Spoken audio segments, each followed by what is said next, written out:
Bianca, obviously a career night with 28 points. Just how good were you feeling coming into this game, and what have the last few days of practice been like after Kentucky? I think we just needed to bounce back. We prepared like very well for this game, so I think that was a good thing for us.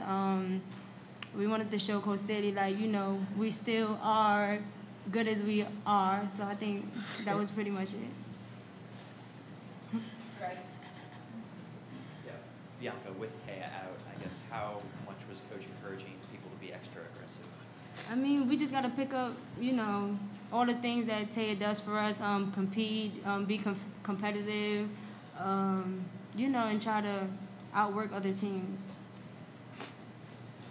Yeah, Bianca, in that first half, first quarter mainly, you guys were getting so many fast break points and also a lot of open three-pointers. You think you scored that easily in any SEC game all year? I don't think so. Yeah. Doniyah, how much was pushing the pace and, you know, playing fast part of your guys' game plan coming in? You said how much was pushing the pace? How much was pushing the pace and playing fast part of your game plan? It's always been emphasized since the season started. Coach Staley always wanted us to play fast, so we just made sure, you know, we stay true to our system and just do what we do with running transition.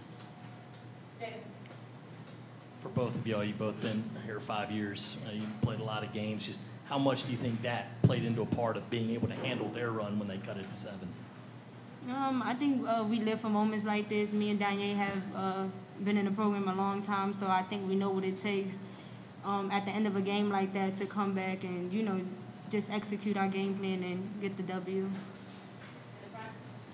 The balance y'all have on offense, I think nobody's averaging more than like 12.5 points. How does that kind of help y'all be able to withstand when you're down a player like y'all were today with Taya? I mean, we just had to make up for everything that Taya contribute when she is on the court. So, I mean, not just, you know, everybody, Bianca, Shay, and myself, and Ty included. You know, we all just try to just put our head down and attack the basket and just score whenever we had the opportunity. Anything else for student athletes? Thank you, ladies. Good job.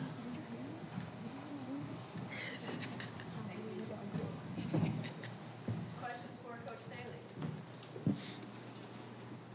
Dawn, very short rotation tonight. Played 8, but Henderson and Saxon only got a couple of minutes. What was the reasoning behind that? What was the thinking behind it? We went to a more experienced lineup because coming in here, we knew what we would see a lot of different options. We didn't handle the press, Kentucky's press, so I just thought we go with somebody that's more experienced and used to handling it, because I thought Tennessee would press us a little bit more, considering, you know, how we handled it against Kentucky. So. Right. But you talked about wanting a statement win. Was that first quarter the best you guys have played all year? I don't know. UConn was a pretty good tournament. I mean, pretty good first quarter. I think we needed it. You know, we needed to come out and have a fast start, because we haven't had fast starts in the last couple of games. So it was good to, you know, put 27 points up in the quarter. It gives you a great feeling for what it's like, what the rest of the game would be like. I know it probably wouldn't be at a 27 quarter pace, but it was enough to see where we could find our advantages. Dawn, when they cut it back to 7, and it was scoring from all over, sometimes inside, sometimes the threes. Were those design plays, or are you letting kind of the experience, you know, dictate it and say, do what's open? Well, we wanted to go inside out.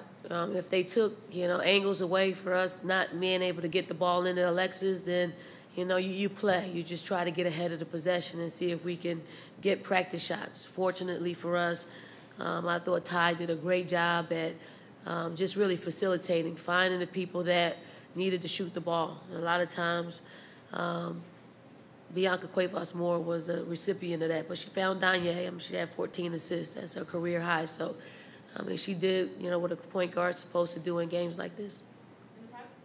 Alexis only had 2 shots in the first half, ends up with 15 points. Is that just the way the game flow went, or did y'all make an emphasis at halftime to kind of work the ball inside a little bit more? Well, I mean, she picked up a quick foul in the first quarter, so she sat a little bit more than we probably wanted her to. You know, but I thought Tennessee mixed up and played a little bit more zone early on, so we couldn't really get the angles to get her the ball. But the moment they went man, we found opportunities to move the defense around a little bit and kind of ISO her down in the paint, and she delivered for us. In the back. Yeah, Don, you didn't have Cooper today. First half, a really fast pace. Did you think your team tired at all in the second half? I mean, it looked that way, just mentally. We played a lot of players. Well, we didn't play a lot of players. We played minimum players a lot of minutes. And we have lulls. Third quarter has been a hard quarter for us. But I thought we did a great job at, if we didn't have good scoring output, we didn't allow them as well. So it was an even quarter. But, I thought the fourth quarter was a great quarter for us in which we established ourselves in the paint. And we did a good job just not allowing them open looks. Greg. Yeah, Coach, going off of that, without Taya, how much were you talking to Bianca or Doniyah or any player in particular about kind of maybe picking up the slack a little bit? I really wasn't. I didn't talk to anybody in particular because you don't want anybody to feel pressure to take ill-advised shots. Throughout the course of the game, I wanted Ty to shoot a little bit more, and she did that. She didn't connect on a lot of them, but I want her to be more aggressive. I told her at halftime that she's probably going to have to take up the shots that Taya takes, and just to keep her engaged, because when she misses shots, she pretty much goes into a shell and just looks to facilitate. And, she had a big bucket for us in the fourth quarter where she drove baseline and got 2 feet under, and I think we opened the lead up to 12 at that point. Dawn, do you talk to the team this week about championship scenarios? You are still alive if you win both, or do you just let the veterans handle that kind of like they did tonight? Well, we talk about all of our goals being in place, and we'll leave it there. We leave it pretty generic because we don't want to put added pressure on ourselves. I think the players understand what's at stake, and hopefully we can take one game at a time and accomplish a goal that we set out at the beginning of the season. In the front.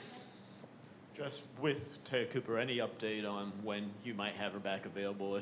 Could she be returned before the end of the regular season, or do y'all know yet? As of right now, our medical staff says she will return. If we were probably in an NCAA tournament or SEC tournament, she would probably give it a go. But we casted her up and just keep the pressure off it. But she was actually walking around on Friday afternoon during practice.